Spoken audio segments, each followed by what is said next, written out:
Yeah, welcome to this tutorial. My name is Joachim Wackerow, or short Achim. I'm working at GESIS at the Leibniz Institute for the Social Sciences in Germany. And I'm heavily involved in many activities of the DDI Alliance and also in the development of DDI-CDI. And yeah, this event today is a mix of a report on some of the activities regarding the model-driven approach of DDI-CDI, and also a tutorial on how to use Eclipse tools for some steps in this process. I will give first a brief overview on DDI-CDI, and then turn to the main topic of this tutorial, the model-driven approach and how it is applied to DDI-CDI. In the second part, we will turn to the more practical level of the Eclipse environment. There are opportunities for exercises on your computer. While the presentation, I can take short questions, but the second part will give more time for longer questions, for exchange and discussion. Please write your questions, I don't know, in the chat box or in the question and answer tool. Lucy, please speak up. It doesn't matter, the both. Doesn't matter, okay.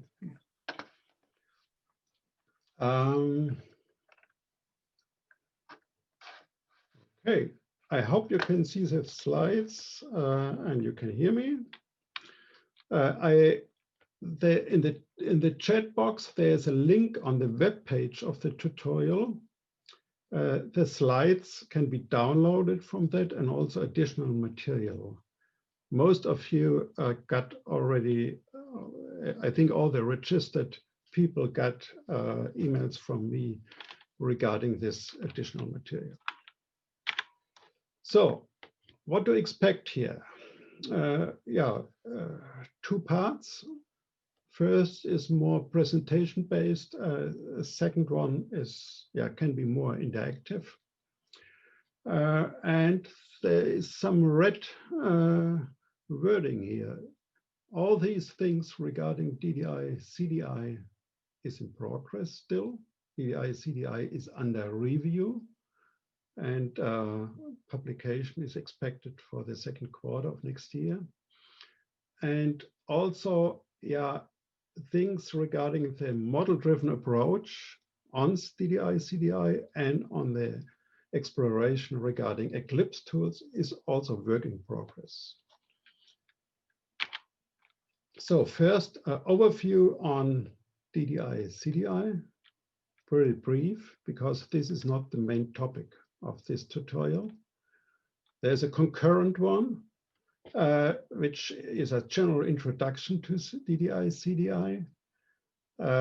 We were first thinking to have this in the morning and then this more technical one in the afternoon, but we decided for the concurrent solution in the afternoon. This way, people from a couple of other time zones can attend.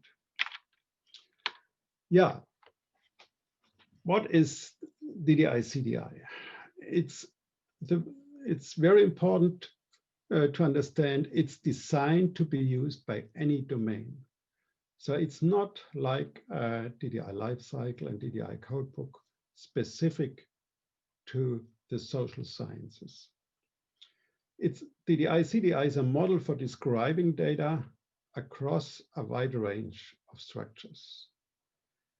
And it's a model for describing processing of data from one form into another.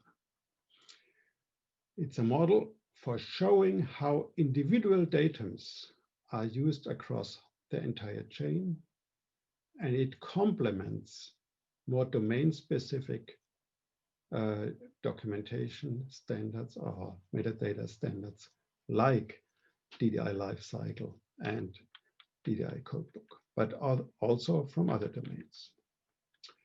So now, yes, that was a very high-level overview. Now I turn to some details here. datum-oriented data description. What does that mean? Yeah, an individual datum or cell is described. So it's broken down to this atomic component. And a datum can play different roles in different formatting, and like identifier, descriptor, measure. So, but the parts of this datum description is still the same.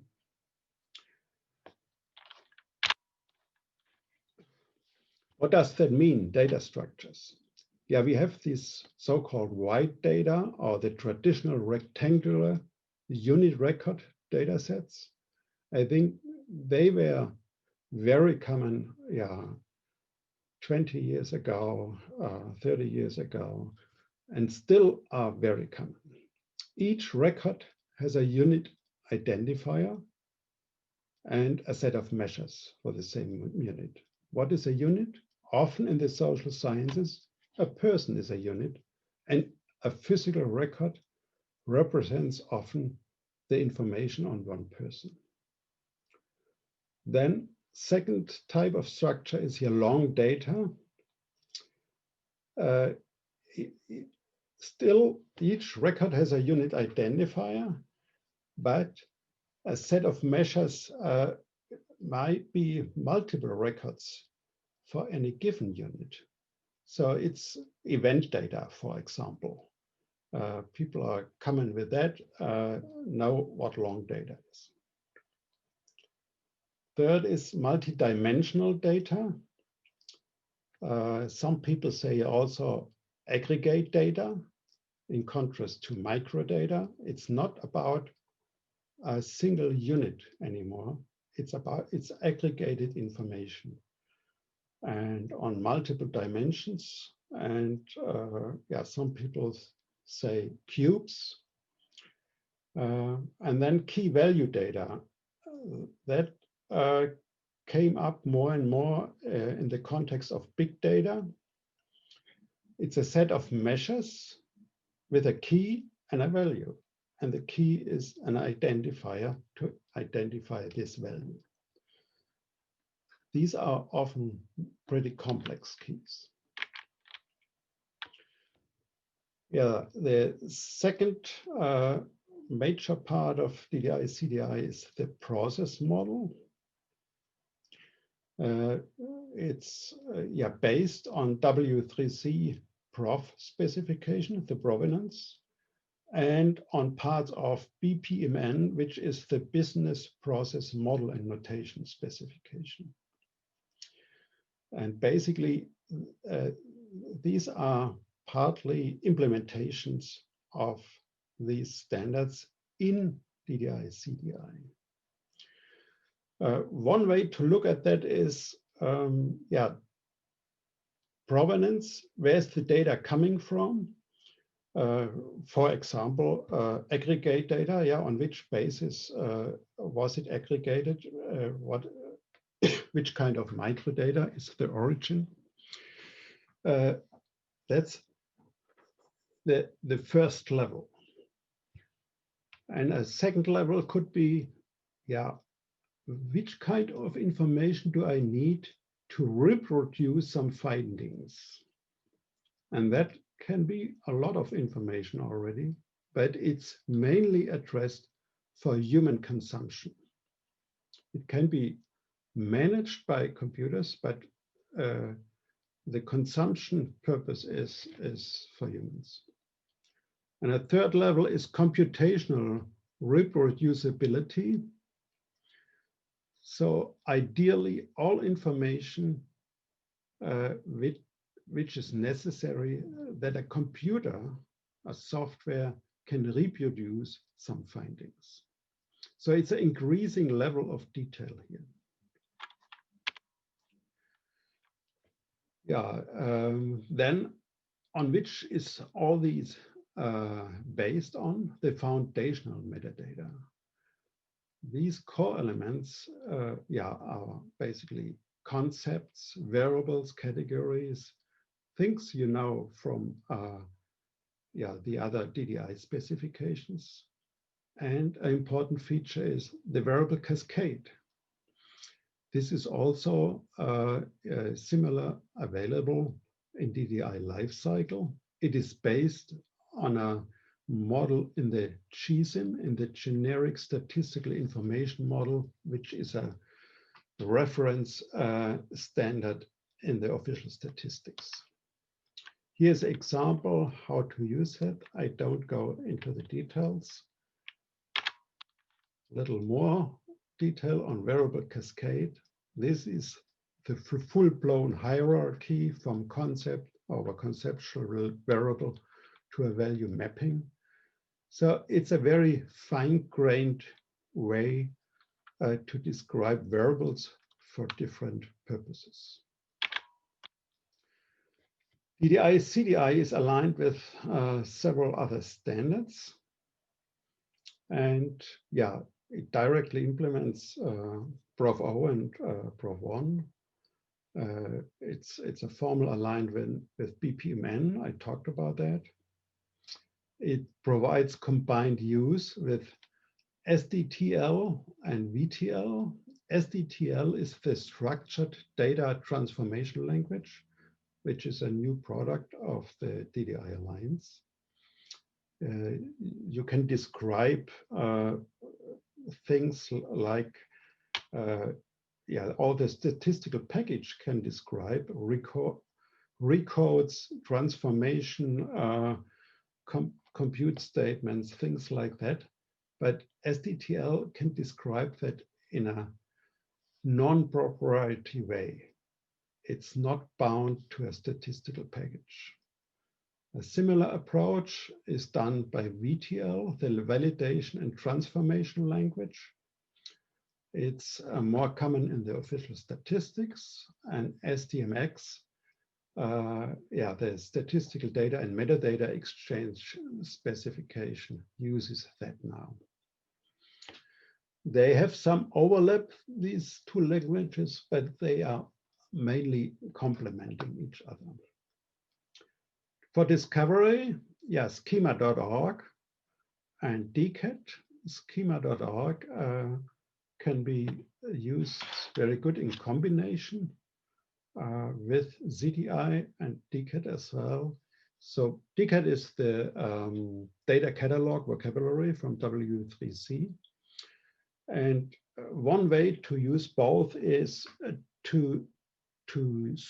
for discovery purposes, to look for data sets with specific characteristics on a high level. And then when you are interested to drill down into the details, like looking for specific concepts or variables, then DDI-CDI would be a good combination to that. For data description, DDI codebook, DDI lifecycle, GSIM, SDMX, I mentioned all these. DataCube is just a W3C implementation of parts of SDMX. Okay, what's in the specification? It's a formal UML class model as Canonical XMI. I will talk a little more about that. UML can be easily implemented across technology platforms. That's the main purpose, and that was appealing for the DDI-CDI development group. UML can be understood that it's a representation which is some kind of future-proof for upcoming program languages, for example. So if the model is done once, and then representations like program languages can be derived from that. XML schema representation is provided in this specification. We have already a draft on RDF, but the RDF doesn't use other vocabularies currently. JSON we are discussing. Documentation is included. Then some documents on architecture and design some examples. Final release is planned for the second quarter next year. So that's the content of the package, the glory details. The main, a very important document is here. Can you see that? Yes. The introduction, it's a summary document of 5 pages. That's a document you can give to everybody just to get an idea what DDI-CDI is about. We are talking here about the model. The model is an XMI, and yeah, here's the field level documentation. Yeah, a couple of DDI resources, and also presentations and recordings of introduction webinars are available. So now we dive into the model-driven approach. What is that? Model-driven architecture, even a registered trademark, is an approach to software design, development, and implementation spearheaded by the OMG. And this is the Object Management Group. It's an industry standards consortium. Here's an official description, what OMG is about. The interesting thing is here, yeah, they are talking about a model, a PIM, I will come to that, to some platform specific level, and then to a working implementation. So that's the interesting part here for us. What is the purpose of a model-driven approach? The generic idea is to have a high quality, overall high quality approach, a consistent approach, focusing on a concept which is realized in a formal model. And then code can be generated on the basis of this model. Code can be code for programming languages, code for database systems. It can be just HTML for a generation of documentation or pure text. Changes in the model will then automatically be reflected the next time the code is generated. So the code should be generated by a machine. The model is changed by people. The lifecycle development is faster, hopefully. For example, the development of DDI lifecycle, the model was implicit in the XML schema. And there was not a distinction between XML schema and the model. So the concepts and to formalize it for XML. And in the first place, that was faster to develop. In the second place, when it became more complex, more advanced, when it became older, it was sometimes a little hard to navigate in the model, even for the specification developers. The idea of a model-driven approach is also that all the relevant information lives in the model, not in any documents or other formalizations. So documentation, formal relationships, formal definitions, all these things live in the model. UML is used for this.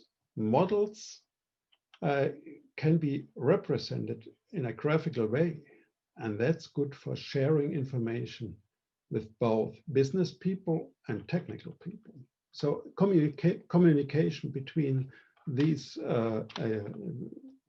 base groups is easier than, for example, with the XML schema. Model is the center of the truth. That's often a saying. There are some details here. The idea is that the concepts are realized in a platform-independent model, in a PIM.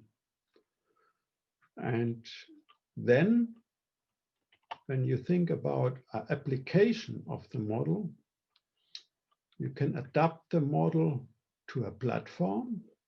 You can transform this, and that's the platform-specific model. What can be a platform?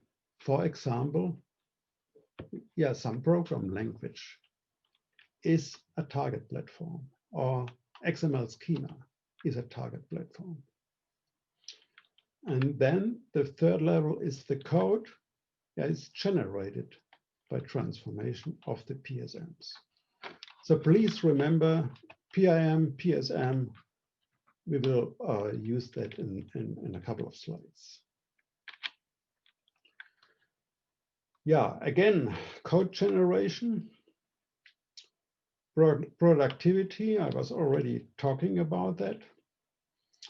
And then simplification. You can hide some of the complexity of a target language, and the generator just does it. Portability. Yeah, the model can be ported to different platforms, especially UML is a UML class diagram. And that's what we are talking about here, is basically an object-oriented approach. And therefore, is the portability very straightforward and easy to object-oriented program languages. Yeah, the code is very consistent because it's generated by defining some templates. And then, there are also, as always, some cons. Maintenance. You have to think about the dependency of the tools, and the first setup of that can get complex. So just starting to program something seems to be often easier, but to have a complex approach to maintain it and to maintain that with several people over time, then a model-driven approach is probably better. Yeah, other standards are using that also, but not every specification. Here are a couple I'm aware of. The geography markup language uses also UML model and generates XML schema representation for they need that because they have a lot of very specific XML schemas in practice, and that was a big step forward here. They produced a very good best practices for modeling, which can not only be used by them, it's very generic, and I learned a lot of them. Then the fast healthcare interoperability resources, the FHIR standard in the health domain, uses our own modeling language, and they got then derived representations in UML, XML, JSON, Turtle. For them, in the beginning, it was again easier to use this own modeling language. They could control everything. But I think it's not very transparent. It's cannot be used by other people. It's like a little like a closed shop. On the other hand, they provide all these representations, which is amazing. Statistical data and metadata exchange. Yeah, they used UML a long time ago already. The issue is here a little, the UML is available in a PDF document. So you can't reuse the model in a programmatic sense. There is this generic statistical information model in official statistics. They use UML in Enterprise Architect, which is a commercial software. I will come to that. And United Nations, the CFACT is a pretty old standard, is also modeled in our own language. So what does that mean now for DDI-CDI? DDI-CDI is developed and realized in the commercial UML software Enterprise Architect. And the DDI-CDI is available also as Enterprise Architect file. But the so-called canonical form, so the formal official representation of the model is in XMI, not in Enterprise Architect. The Enterprise Architect file can be viewed in the free Enterprise Architect viewer, which can be quite useful to exploit. You don't have to be a UML expert to play with that. We exported then from the Enterprise Architect tool an XMI flavor. And what is XMI? It's a OMG standard for describing models and for porting them to other tools.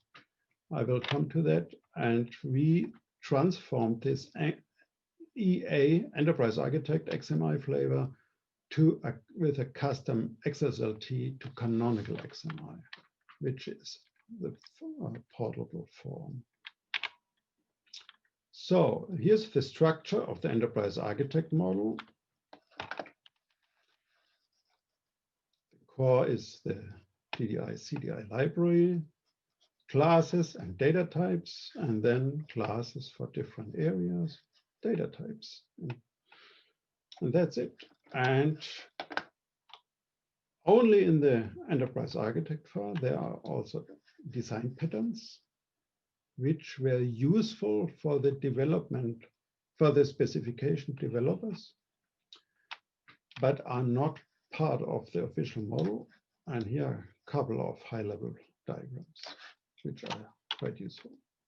But they are, I think, also integrated as PDF in the download package. So again, model-driven approach,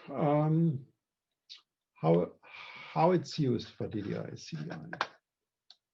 This, oops, sorry, going back. Here's the DDI-CDI library.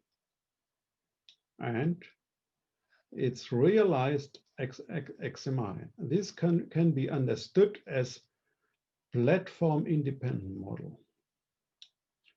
And then, yeah, by some transformation, a platform specific model can be done again as XMI. And by some transformation, the representation syntax or encoding in XML schema, for example, can be done. And the instance, yeah, is then dependent from the XML schema, is written according to the rules in the XML schema. That's a general thinking here. I will come later to what we already did. But here we have a draft in OWL.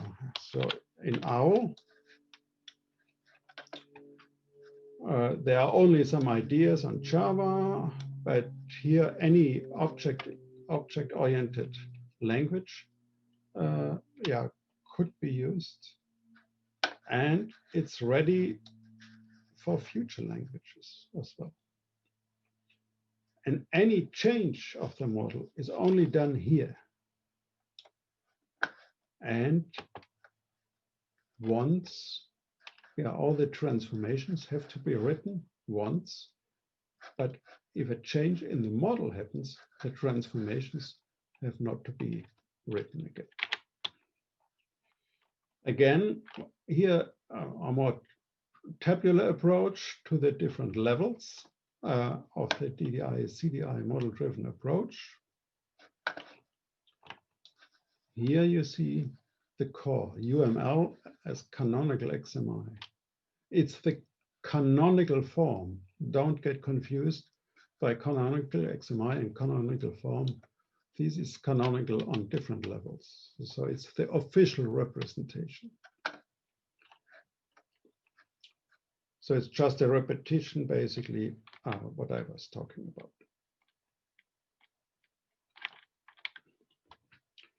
Okay, another view on it. Again, here, the model as canonical XMI, but we developed it in Enterprise Architect, and by transformation, we got that. But this is then the basis for all further work. Currently, we have a derived documentation, a derived XML schema, a derived ontology in OWL, but as I mentioned, it's a draft one. It's not part of the package, download package. And I'm exploring currently some Eclipse tools, for other target representations, or for to have a generic approach for doing that. Because here we have one program, we have here another program, another language. So we have a variety of transformation tools, which is often quick for starting that, because people know a specific programming language better. But for maintaining things in the long run, with a lot of people, it can be complicated.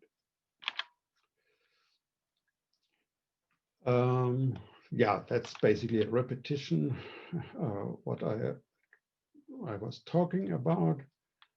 I'll skip that. Then there's also the vision of a round trip of metadata in multiple representations.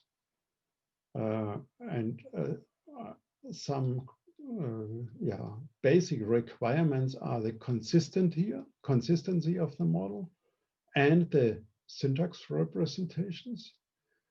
And also, we use a simple subset of UML class diagram features, and that enables a straightforward mapping to multiple syntax representations.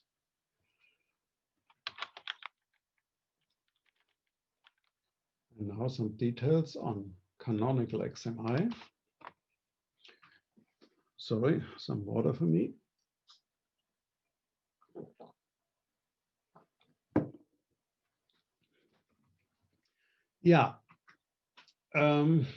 The XML metadata interchange format, the XMI, is an OMG standard for exchanging metadata information via XML. So it's a standard by OMG, but there is a generic issue. It's rather flexible, and it causes many interoperability limitations. Interoperability in the sense that a model cannot be easily ported from one tool to another. Each of the big UML tool vendors have basically our own flavor. And that causes a lot of issues. OMG realized that years ago, and then they invented Canonical XMI, which is, the intention is to have a portable XMI flavor, and it has a lot of strict rules. And the result is that the model in canonical XMI can be imported in many UML tools, which is a big step forward. And therefore, yeah, canonical XMI enables interoperability, and the DDI-CDI is realized in this. Yeah, details are described in the latest UML specification. It's also important to remember that tools can often import canonical XMI, but usually don't export it. So basically, once you imported a model, you are logged into this tool. Here is an overview of tools which we tested with a DDI-CDI Canonical XMI. And we were able to import DDI-CDI successfully in these tools. These are the more common commercial tools. Enterprise Architect, IBM Rhapsody, which is the successor of Rational Rows. That was in the past the Mercedes, basically, in the modeling tools. Yeah, a couple more.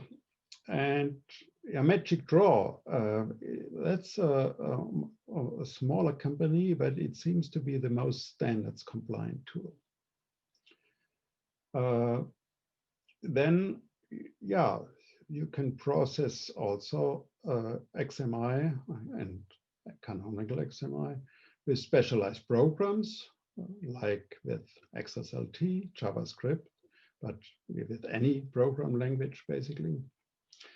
There is an open and free XMI Parser in Java available, which is pretty robust, and it's part of a commercial tool.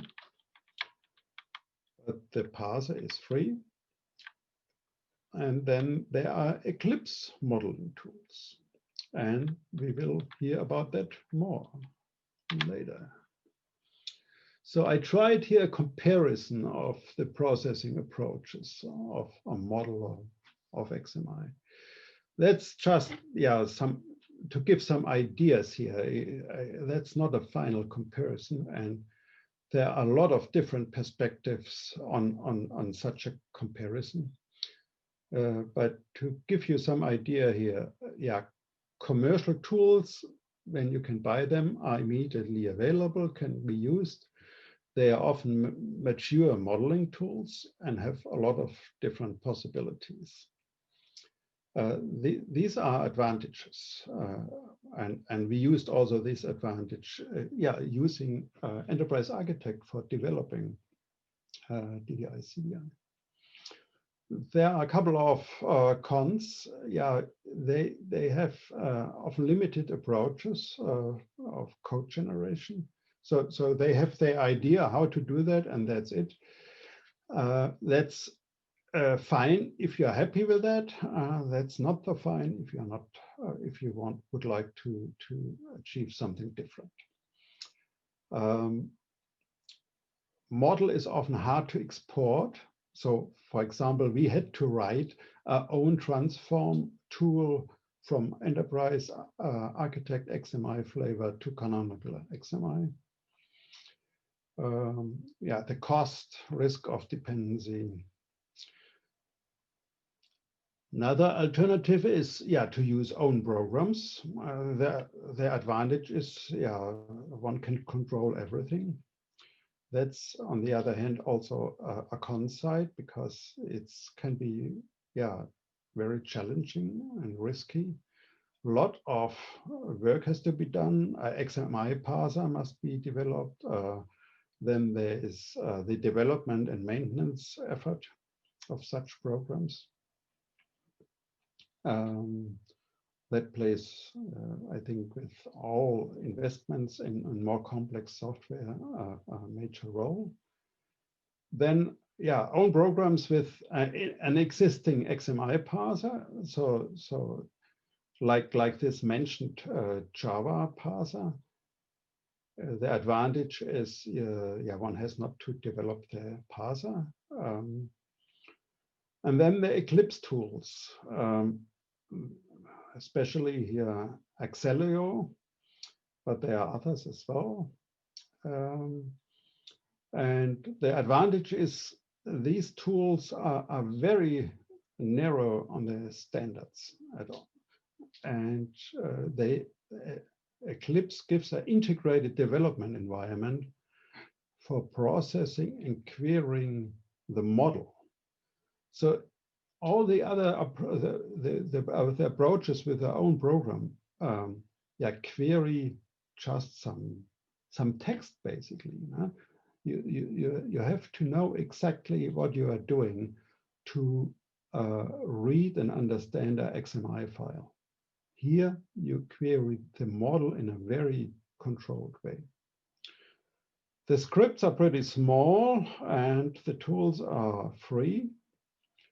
The con, I would say, is the initial learning curve. It's really some investment to understand these tools, Eclipse in general, but then, yeah, Acceleo, and we will come to that. Yeah, the UML subset for DDI-CDI, that's another important aspect of the model-driven approach of DDI-CDI and for portability. What are the advantages? Yeah, the focus is on just a few popular UML class diagram items. And this results in simpler modeling, easier understanding by other people, and portability to many UML tools. So basically not pushing the limits of UML, just using, yeah, a small, stable, and popular subset. And as I already mentioned, the mapping to target languages is very important for such a model, because the model alone is not very interesting. We need an application to syntax representations, to encodings. And such a limited subset has, at least for object-oriented languages, yeah, a straightforward mapping options, which makes the mapping process very fast. This subset, we selected our years of discussion. It's powerful enough for modeling purposes regarding DDI-CDI. And we think it's also powerful enough for other data and metadata modeling purposes. And therefore, we have a separate document on that, and also additional material like this spreadsheet. And it's called UML Class Diagram Practitioner Subset of Data Modeling. This subset uses following UML class diagram items. I don't go over all these details, but you see there are not many. Just for packaging some, then class definitions, relationships, and data types. And that's it. Here are the glory details. That's in the downloadable spreadsheet. Yeah, and maybe I should have mentioned that earlier. All these blue things in the slides here are all active links for further information. So the slides are good self-teaching material as well. Yeah, generation of the specific representations. What have we done up to now? Here's a simple example, a class diagram. We got a category, which is an instance of abstract, no, not abstract, that's wrong, of a concept. It inherits from concept. Then a code and a category set.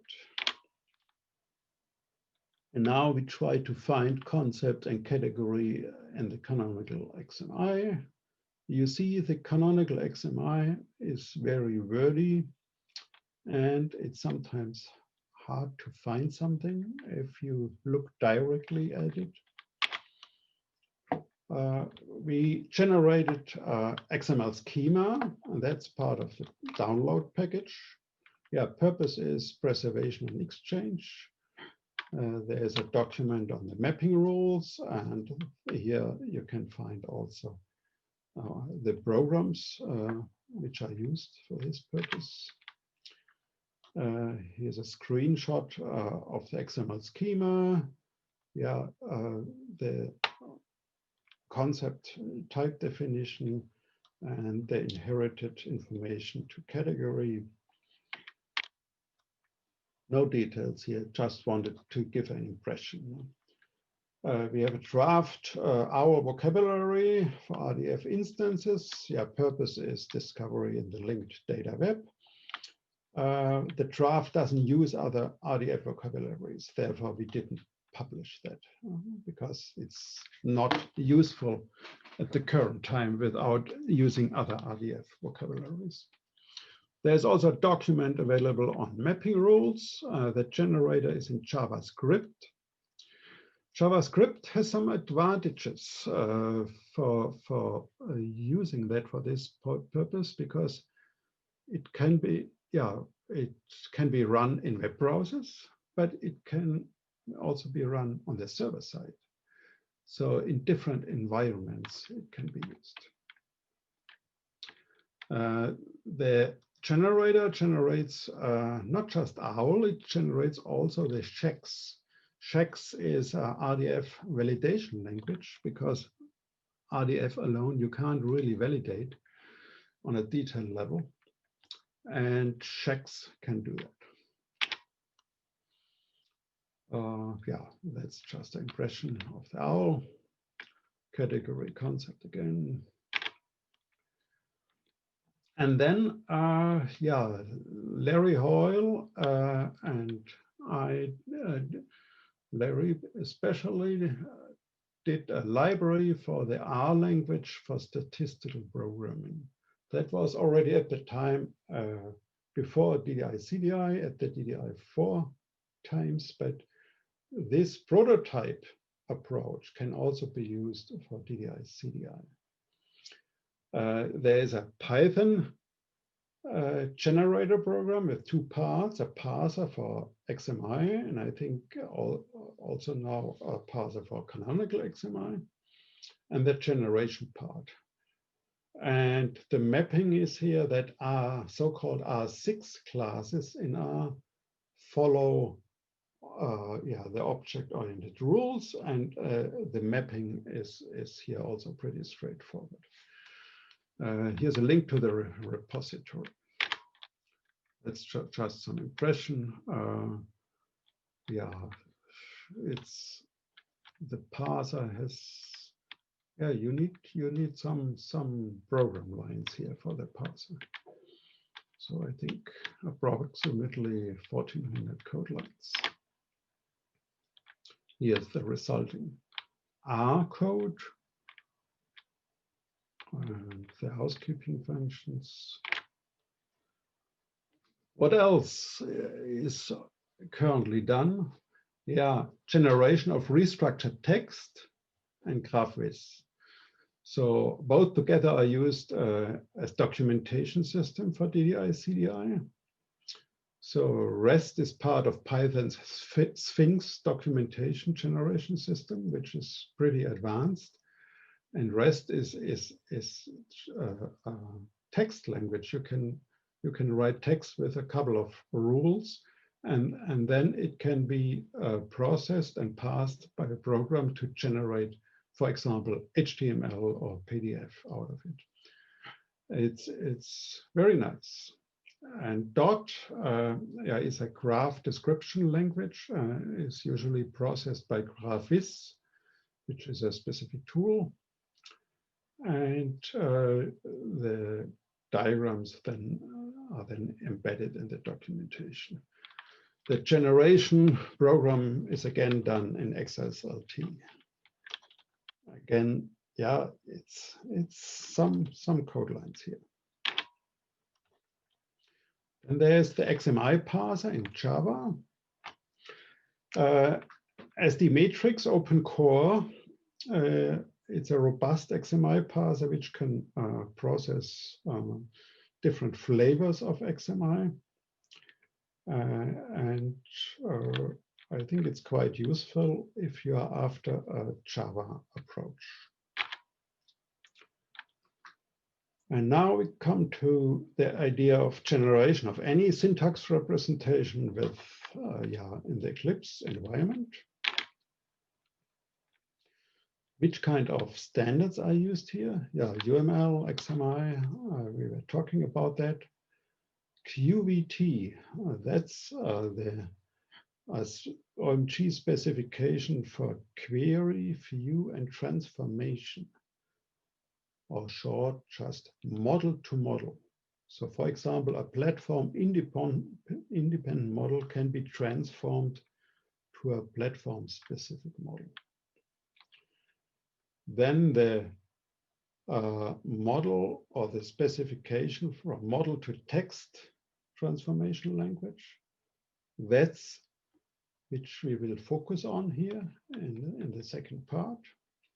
And OCL, the object constraint language. This is used to operate on a model. Yeah.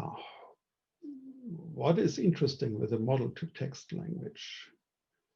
Yeah, it can, for example, transform a platform specific model into source code or into documentation. That's here the idea, how to use these tools regarding DDI-CDI. We have here again the PIM with everything that can be transformed to the core library. Then it can be transformed to a PSM.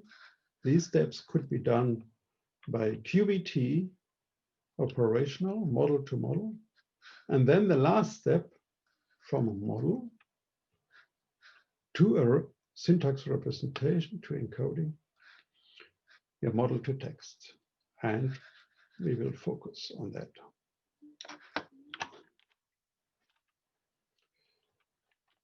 Yeah, I can show you an example, Acceleo application. It's again about the documentation of the model. And it's a very detailed, so it can basically do whatever you want, and therefore it can do more than a generated documentation out of Enterprise Architect. And the purpose for me is here exploring the possibilities of the tool Acceleo. So it needs further development for a mature DDI-CDI documentation, but this is the goal here. And the whole tool has currently less than 300 code lines. It generates a file hierarchy corresponding to the package and class hierarchy in the model. It generates again restructured text code and not dot code, but plant UML code, and plant UML can generate again dot code and can be processed by Graphviz, but plant UML is easier to write than dot itself. And the application generates a complete documentation for all packages, classes, and data types. You see here the number of all these items. Yeah, that's one screenshot of this example. It's just about the class agent. And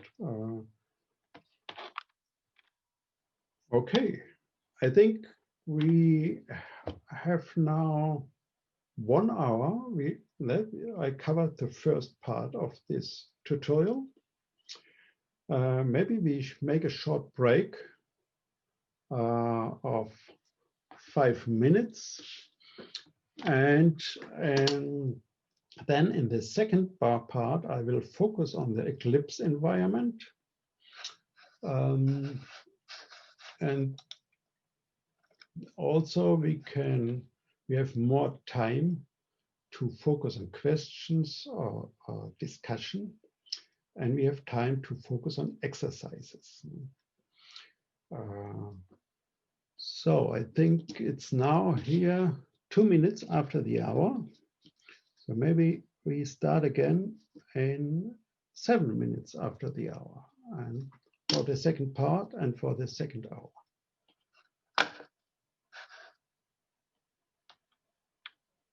So I'm just looking if there are any questions not in the question answer tool.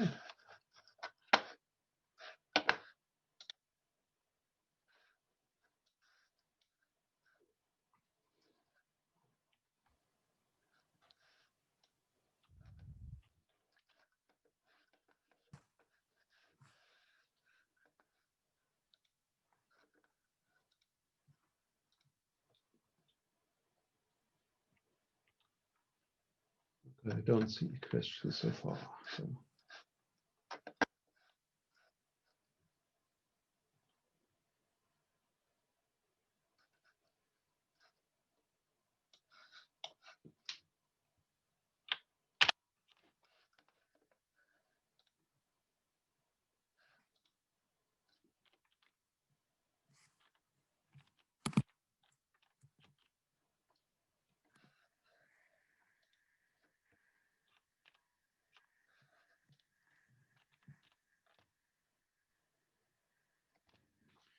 Yeah, I will be right back.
Okay, it's 8 minutes after the hour, so I think we can start again.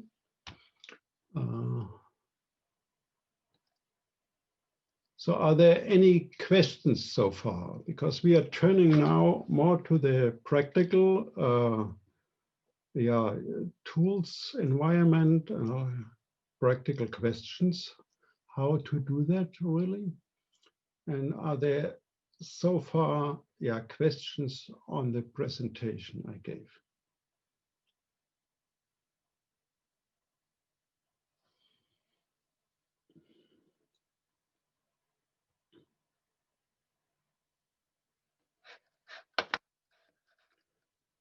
I don't see any response. I hope I didn't miss anything. Then I will continue.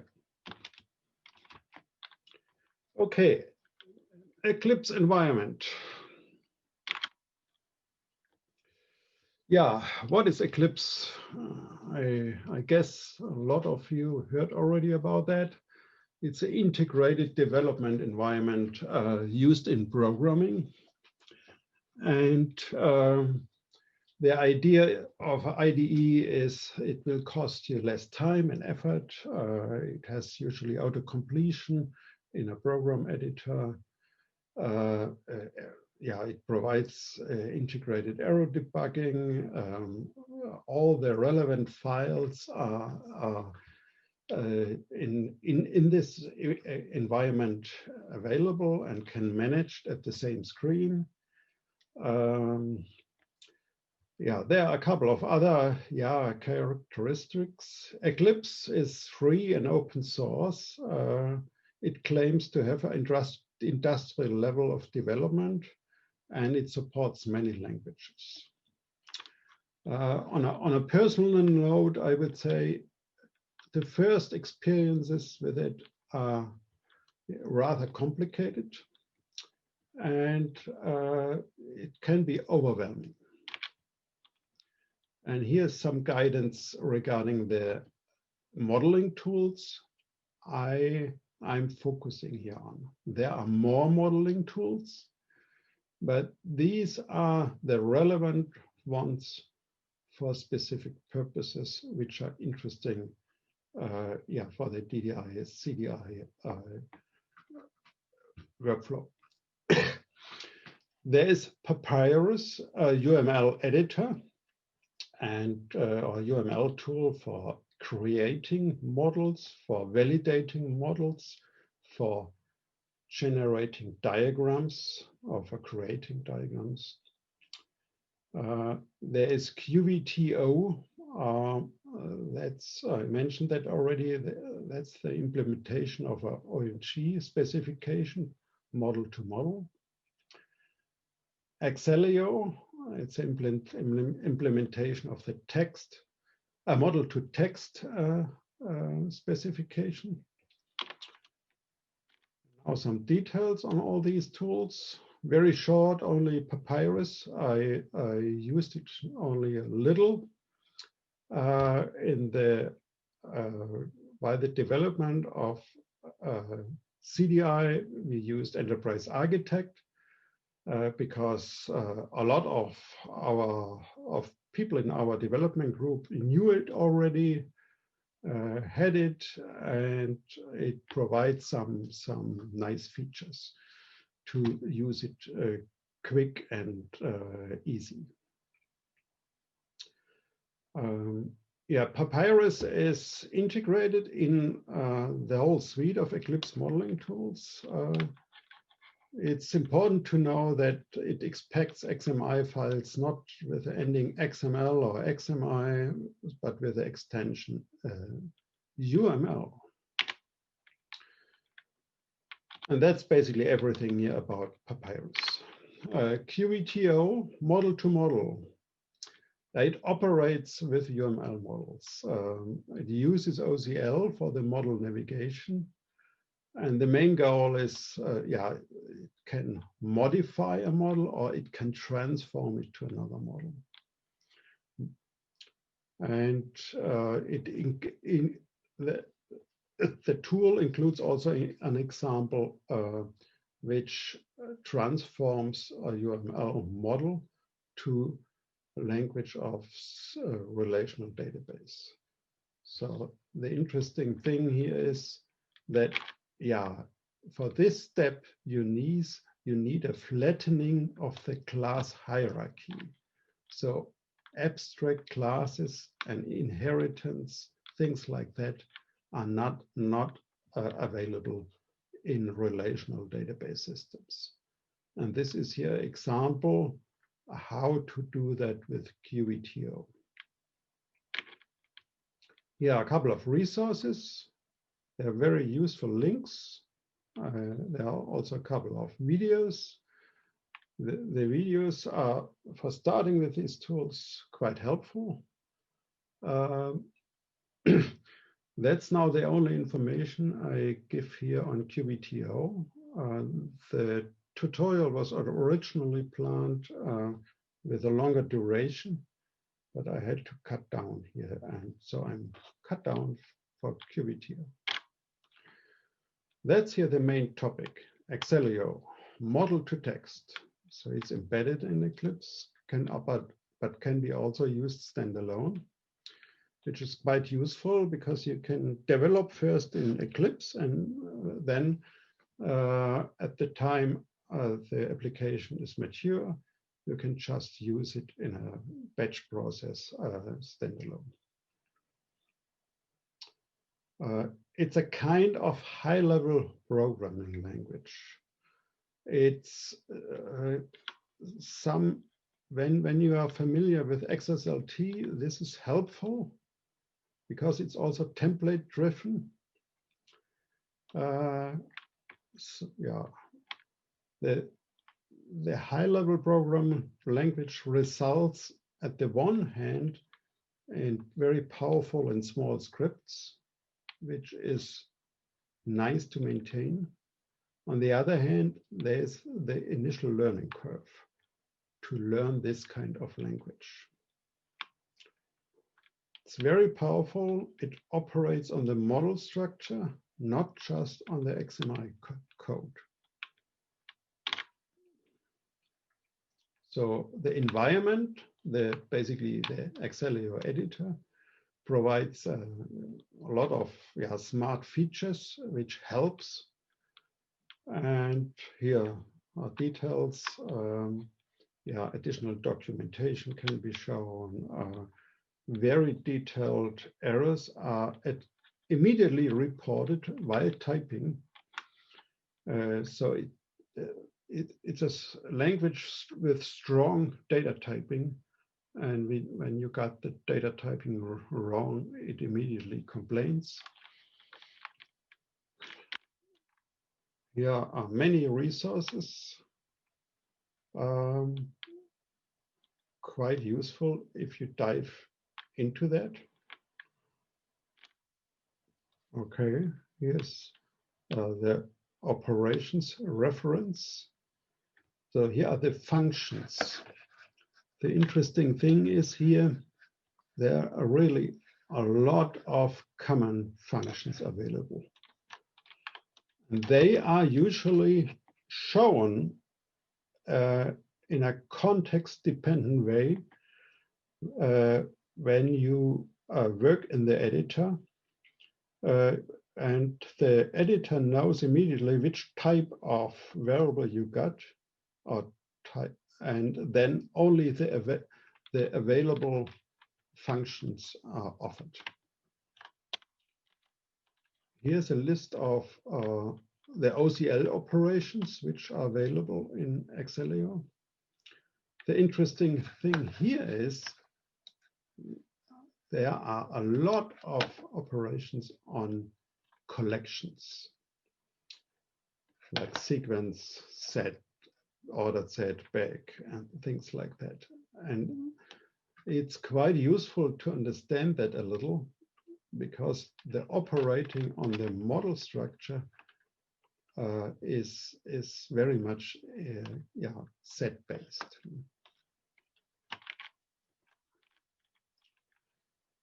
Here's some detail. That's more for looking up it later.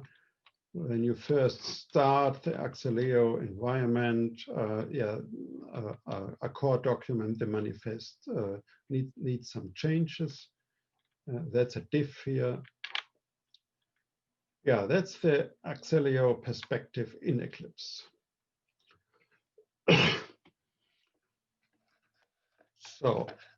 So basically, here is a navigation panel. Here's the editor. And here we have a console with error reporting and things like that. Here is the input model as XMI in this view, the DDI-CDI. Here is the Acceleo code file.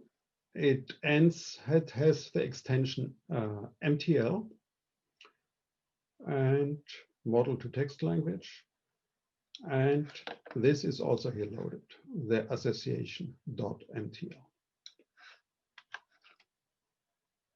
When you run this as an application, it generates first Java code.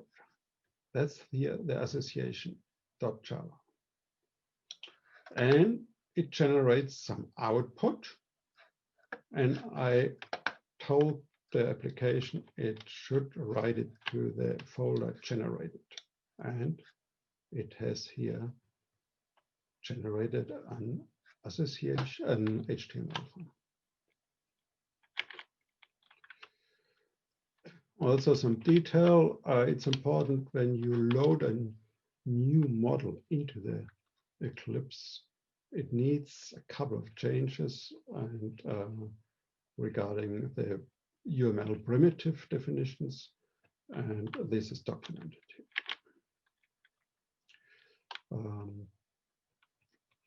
Here is the example, list all associations, the association MTL. It's here you can see the basic structure of this language. Like with HTML or any of these similar markup languages, here you got an open statement for file, here a closed statement for file. Or here it's not expanded here, but the template HTML head, is opened here and is closed here. So all the gray areas are basically code areas. And everything else in the upper part, at least, like this one, or body, or T-body, that's just text. Any text which will be in the output stream. And the same in the lower part here, a line per TR, table row, and the cells will be generated here. And that's again Acceleo code. So you see this kind of writing is used.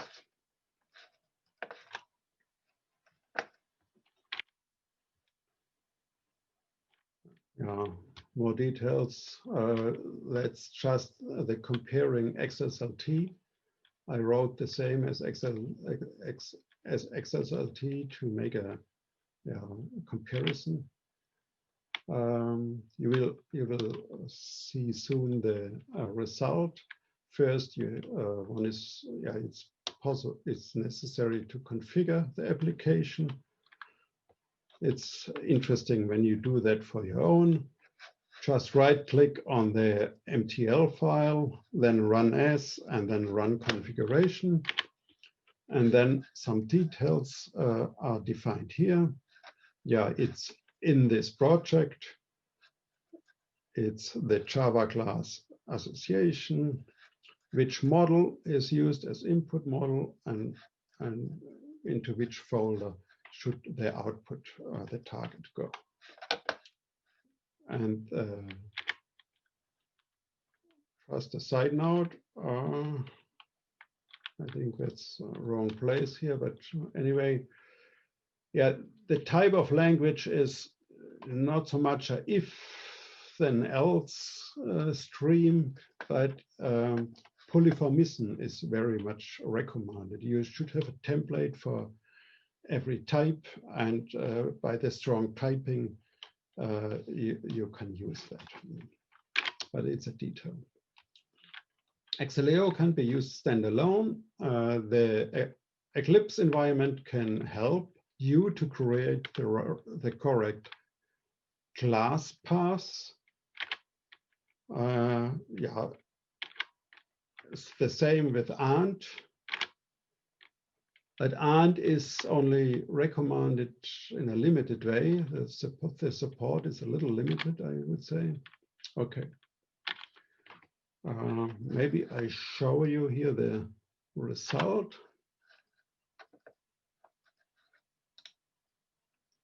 Oh no,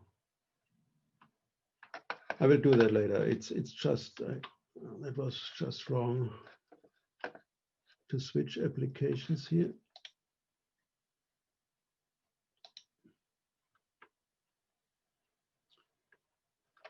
I have to find again my my PowerPoint.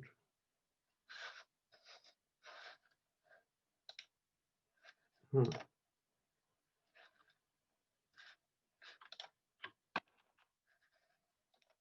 Sorry.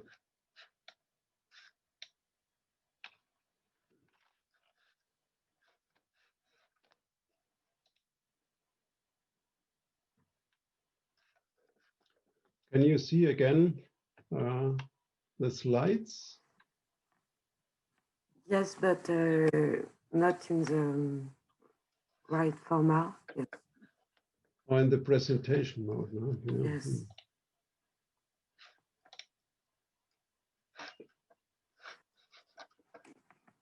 We see your second screen, like the screen you see, but not the presentation. Yeah.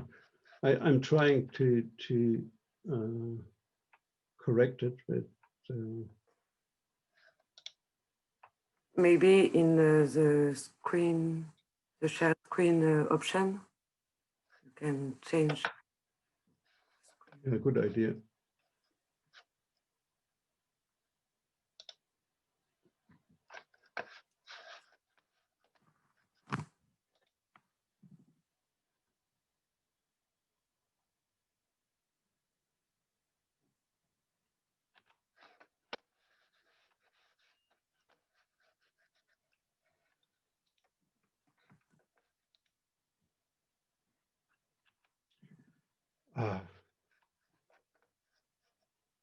Getting confused here.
So, can you? Is it now correct? No, it's still the same, but if you have double screen, you have to share the ones with the presentation.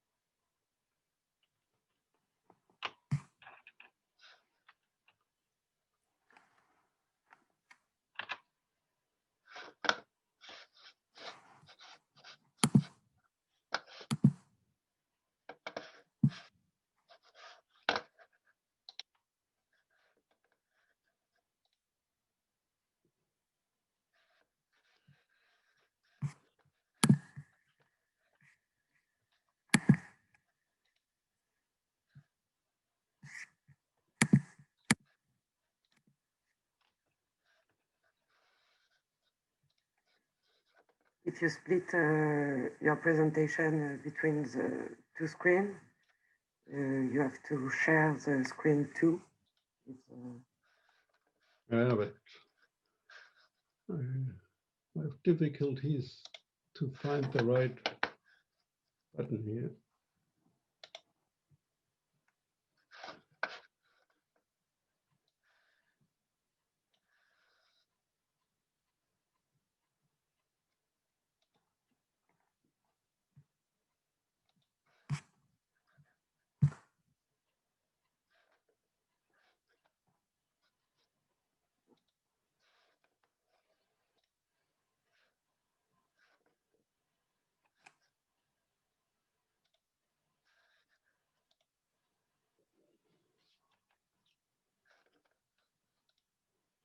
Okay, I think I have to continue in this presentation mode.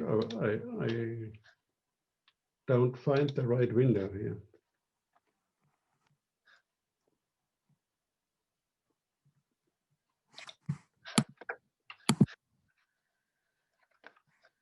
Because otherwise you can share one screen, you know, like screen 1, screen 2. Can you see it in the settings? Can I do that? And you put your Where can I select that?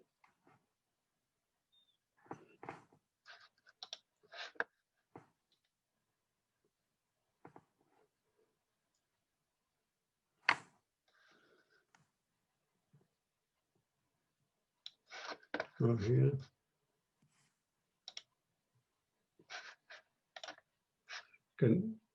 Is it now correct? Yes, perfect. Okay, thank you. Sorry about that. I confused myself and I hit the wrong button. So, okay. Let's continue with that and then dive into a couple of more details. Here's a UML class diagram primer.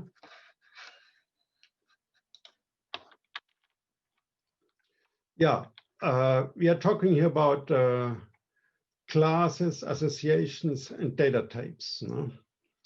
And this is in green. You see the specific rules which apply for DDI-CDI. No? For example, a class name is unique in the whole model, not just in a package. So the UML specification would allow classes with same names in different packages, but we don't allow that. Then an attribute, a class attribute, must have a multiplicity definition. So how often it can be used. Then only single inheritance is allowed, not multiple inheritance. That's again one of the ideas of this simple class diagram subset. An association has a name and it's unique. And so it's a one-to-one association. And they have multiplicity definitions again. And it's directed. So these are a lot of details when you know, when you are familiar with details of object-oriented programming or with UML. But it's important to remember there are a couple of specific rules which fine-tune basically the official definition of UML.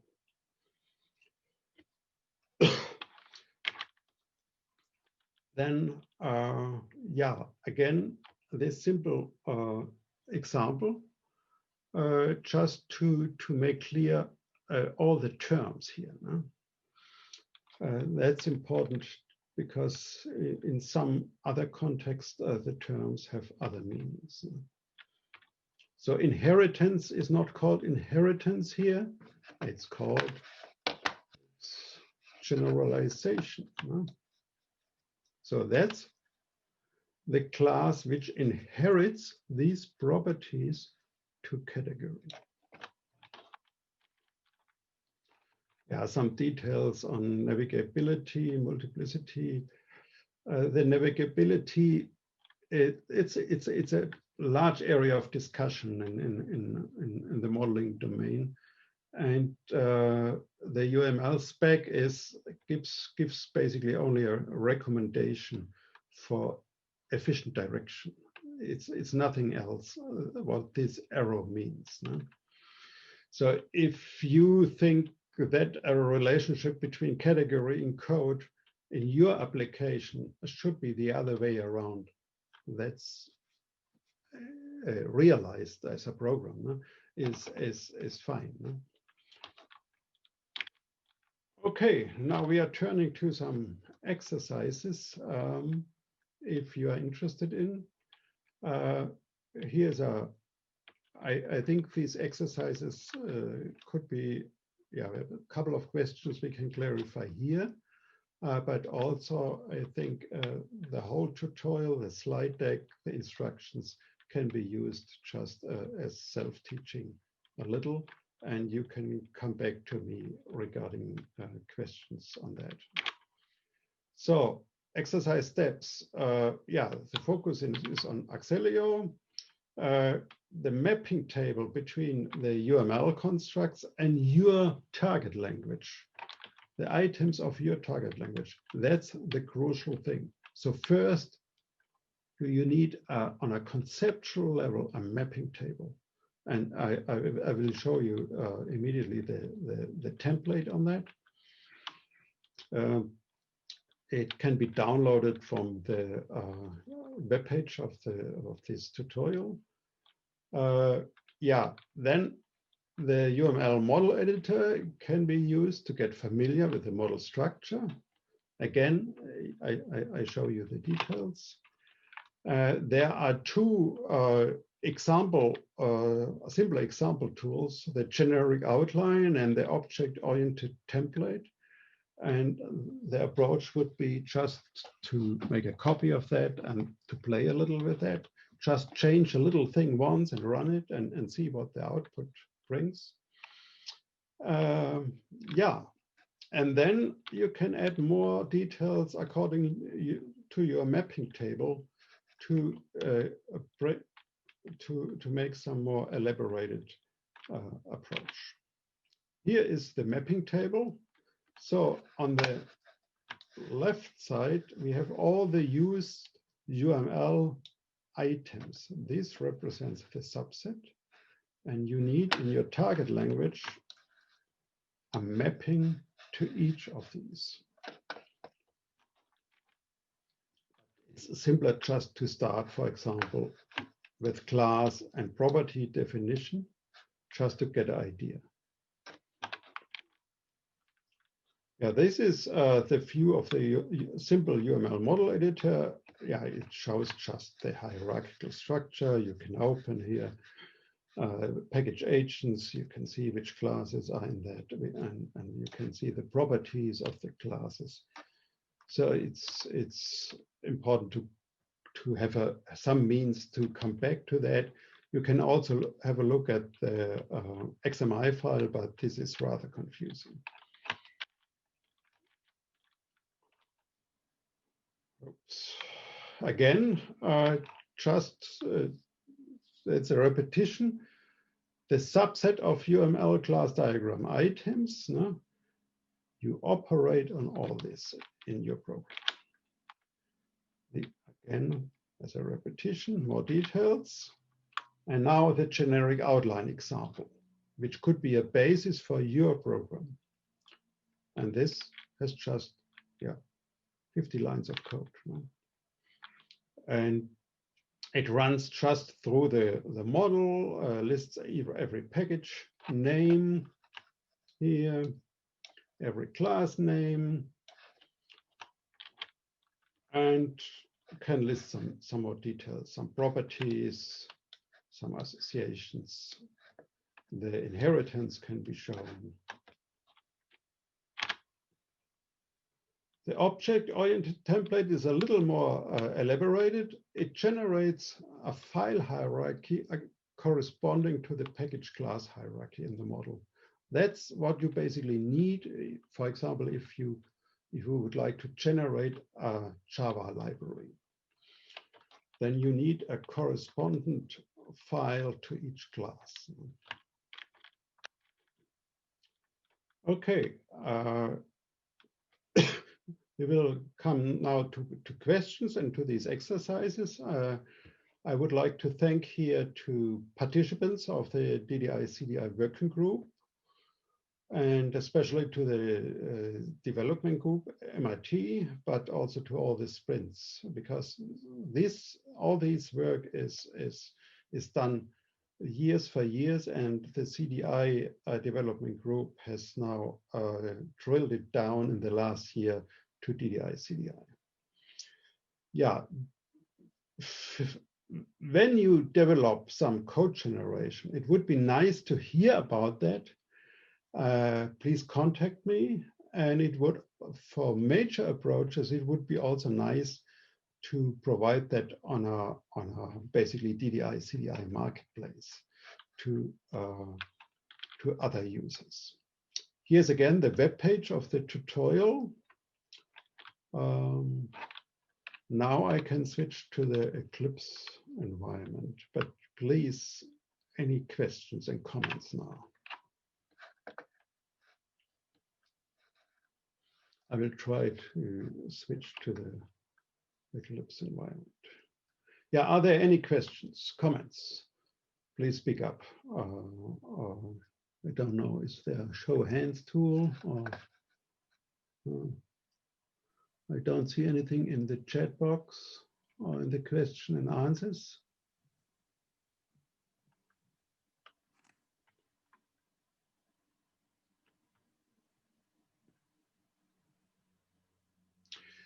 So is anybody, did anybody install Eclipse and Acceleo and has some questions on that?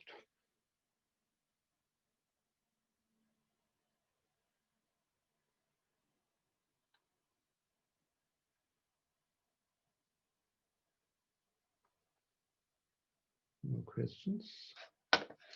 Oh, here's one. Okay. Kaya, okay, you installed it. Do you have any questions on that?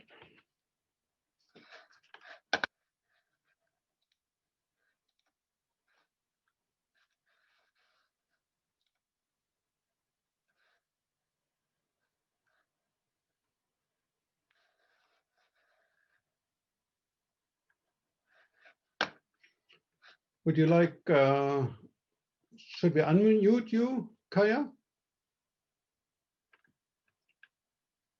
Lucy, maybe you can do that. I typed there, but it takes too long time. I just, yes, I installed it. It took very long time. Actually, this package is some kind of comparing something. I don't know what it was actually, but it installed it finally correctly.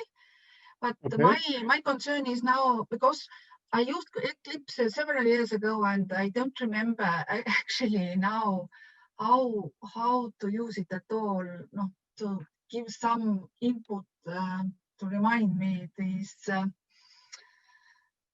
In your presentation, there were already some indications how to use it, where you can find something, but maybe you can go through also with this Eclipse all the steps that you had already in your presentation slides. That's a good idea. Can you see now my Eclipse environment? Can you see that? No. Hmm. What can you see now? Nothing? We see your PowerPoint presentation. Oh, okay. So I didn't know what screen 1 and screen 2 is. Okay.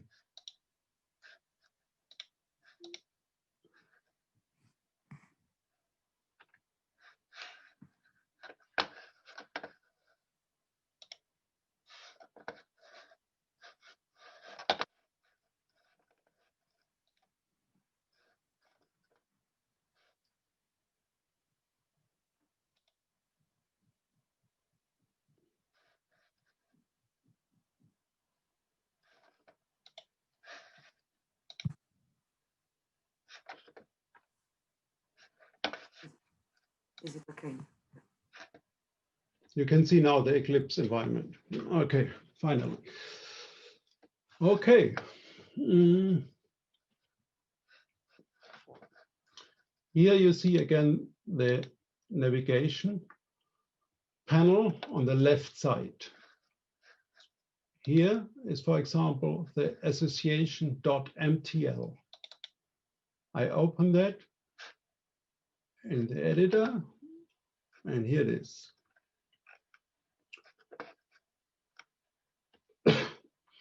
I pre-configured the application that it can be run easily. Now I can run the application association. On the bottom, here you see launching association. It's running. The green bar is moving. It needs a little. So it generates the Java application. It runs the Java application. We are looking now for some file association.html. It should be generated. Here, it has the prefix of the model name, DDI-CDI library. Now I click on that.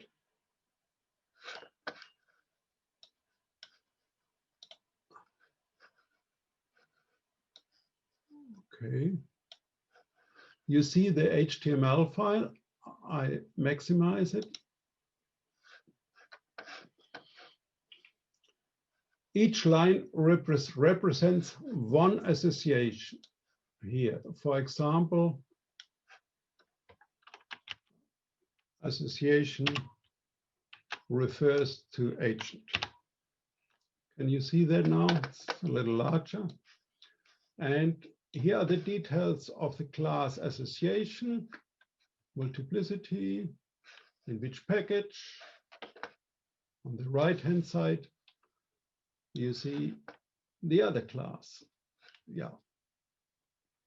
And some more details. I built here a nice table.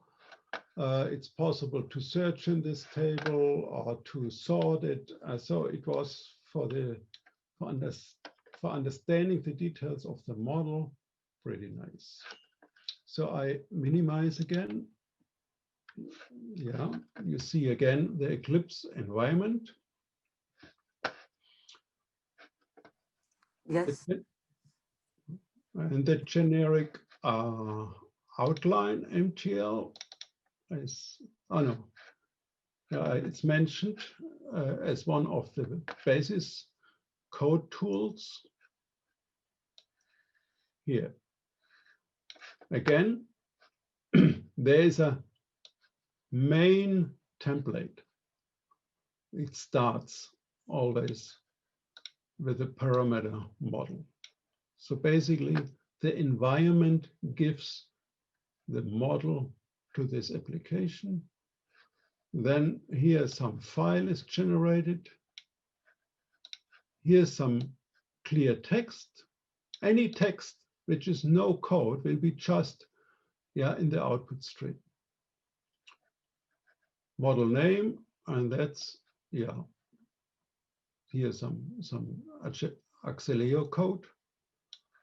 And then a for loop, yeah, for each package in the collection of all packages in the model, but high-level packages, not every package. Do something, okay? Here's another template, which is called process package.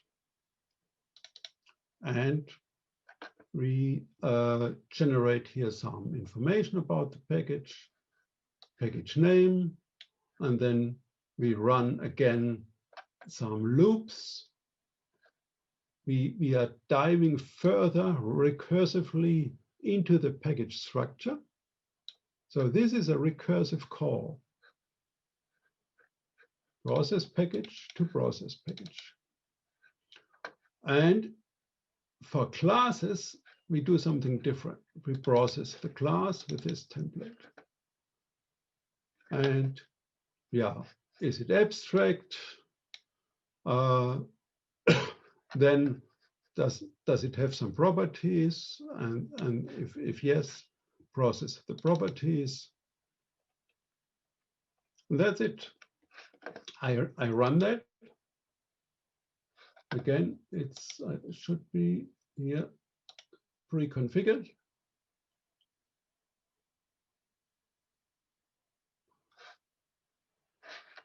Okay, it's doing something. Here on the button on the right-hand side, we have to wait. Okay, again, in the generated folder, the output should exist. It's just a text file. I open the text file. Yeah, that's the result. We have here the model DDI-CDI library. We have high-level package classes. We have one level down a package called agents, and then there's the class name, the class agent. It is abstract and so on. So this is already quite useful to understand a little how such programs work and how the model is organized.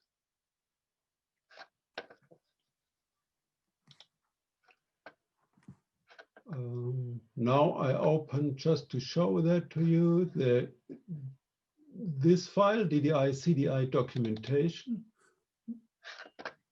This is for me the example to explore a little more the possibilities of Acceleo and to create something useful like the detailed documentation of the DDI-CDI.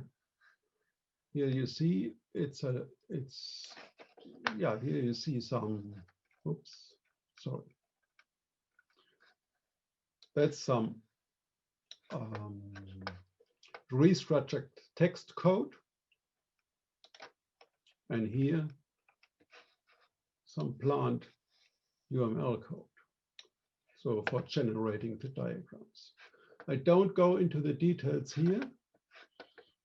I don't run it because, yeah, it generates now for each package and each class a file. So we got 160 classes or something.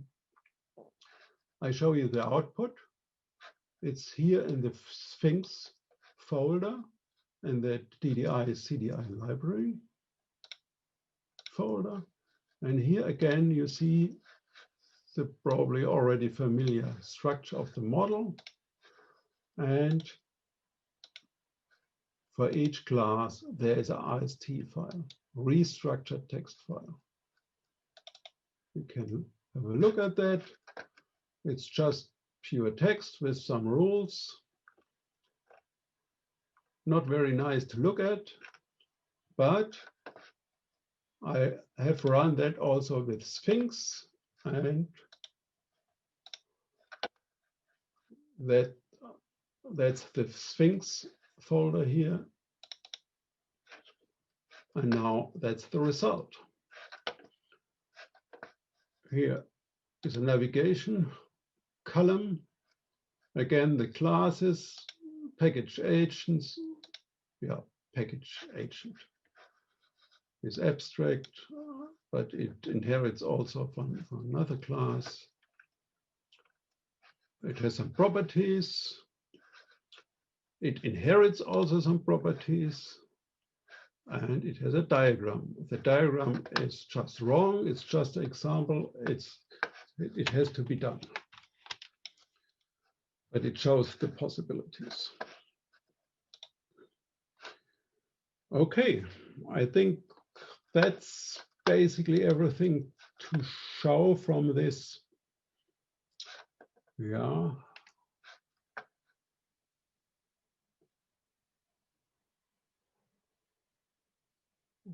I think that's it. Any comments, please? We got a couple of minutes left. There is a question in the chat box. Okay. Voilà. Thank you.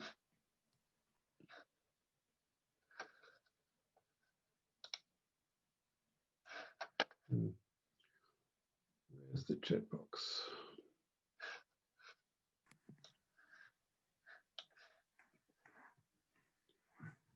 Can you read it out loud, please? Yes. The question. Here. Here. Okay. From Olaf. We get it. Okay, I got it. Okay. Question regarding the official JSON representation. Will this be JSON LD with schema.org alignment? I think that's an interesting question, and exactly this kind of question we already discussed, but we have no final conclusion on that, because I think there might be two different, also from my perspective, there might be two different JSON representation. One with the official alignment directly generated from the model with schema.org, alignment with schema.org. And but it's another way, and that depends a little from in which direction we are going with the RDF representation. It might make sense also to generate first the OWL RDFS, and then on this basis to generate a JSON LD, which is a corresponding representation then. But I'm probably not the right person to make a decision on that. I think people with a lot of experience in RDF and JSON should be heard. So Olaf, maybe you have a position on that. Lucy, can you unmute Olaf, please? Everybody can speak. Yeah. Oh, everything. Okay. Yeah. Hello. Yes, we can hear you. Yeah. I just thought about it when I was reading the review that that might be good to have that strongly aligned, because that's the most useful representation, because there is already use of the schema.org JSON LD representation. Right. So it would be I think it makes to have a strong connection. sense. Yeah. Mm. Are you interested to be involved in this kind of discussion? Or? Yeah, sure. Okay, good to hear. Any more comments from your side, Olaf? Not at the moment. Mm-hmm. Thank you. Are there other comments or questions?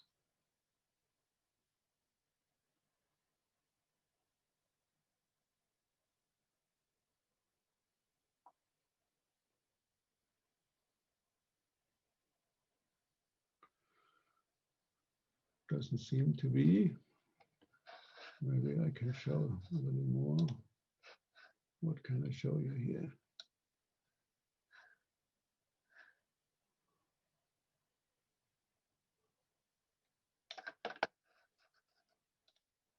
the Model Explorer I can show you here.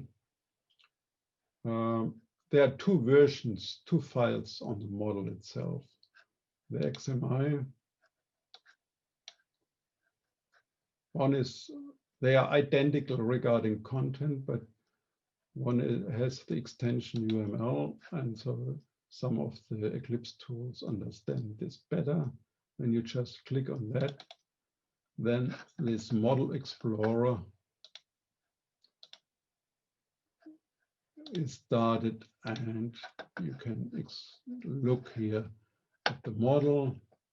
Here are all the associations inside of the package agent. We got here an abstract class. The italic font symbolizes the abstract class. And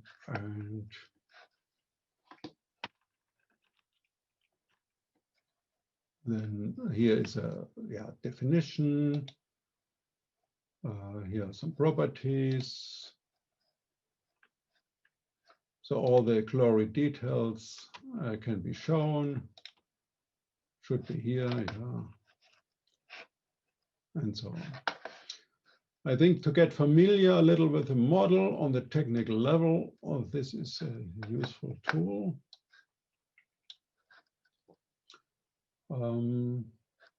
But it's, yeah, it just shows some information, not more. No?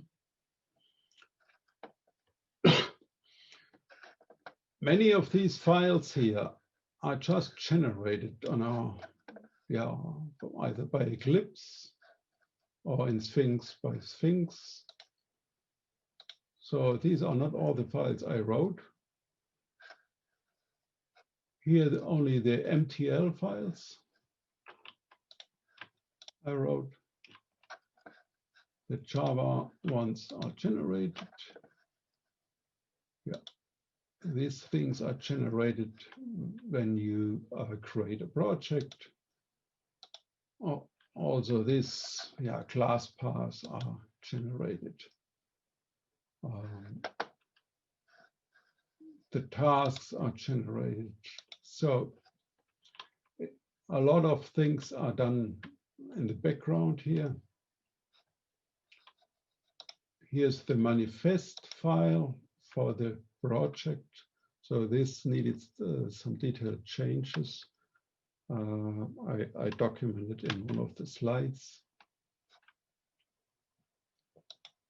And these two photos are just for my own utility, parking place and trash. So